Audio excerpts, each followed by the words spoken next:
Are you prepared for some rock and roll reality? You'll want to hear every explanation that former Rolling Stones bassist Bill Wyman provided when he recently discussed why so many of his fellow musicians simply detest Mick Jagger. Because some of these revelations are as powerful as a power chord, make sure you're watching alone. Bill Wyman avoids gossip. He watched Mick Jagger dominate stadiums and capture the spotlight while playing bass steadily for the Stones from 1962 to 1993. In an interview, Wyman clarified that Mick's ego, not his skill, was the issue. Mick loved being the center of attention so much that he would push people away to get it, Bill remarked. After a late-night performance, Wyman recounted the band's early days on tour when they piled onto claustrophobic buses. To ensure that everyone was watching, Mick would jump up, grab a microphone, and scream out impromptu lyrics while Keith Richards and Charlie Watts were having a quiet conversation. Bill chuckled and said he needed that validation, and he'd do it again if you didn't laugh loud enough. Jagger's perfectionism sometimes caused conflict behind the scenes. Wyman recalled that during a recording session, Mick demanded hundreds of retakes until every single vocal riff was up to his standards. The other guys replied, "That's enough, Mick,"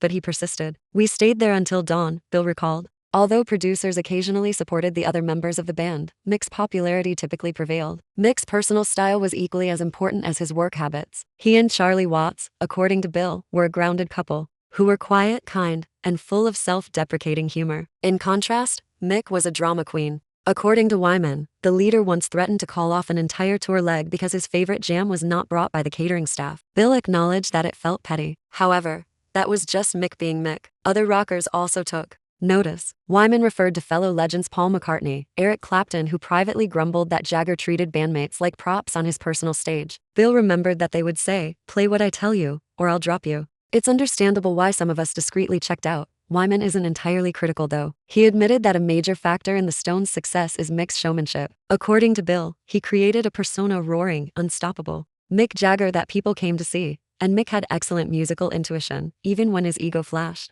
When he heard a groove or riff, he knew exactly how to sell it. Rockers can't stand Mick. But why? It boils down to this combination of unrelenting ego, unending perfectionism, and the need for continuous attention, claims Bill Wyman. The Rolling Stones wouldn't be the Rolling Stones without Mick, he continued. He was our engine, whether you liked him or not. What are your thoughts? Is Mick Jagger a diva on steroids or an amazing performer? Leave a remark with your thoughts. But be sure to be Ione for this one. Please hit like and tell your rock history loving friends about these backstage tales, if you thought they were fascinating. And stay tuned because we'll be sharing the most outrageous rivalries between musicians ever, culminating in a battle so spectacular you'll want to watch it by yourself. Go for it.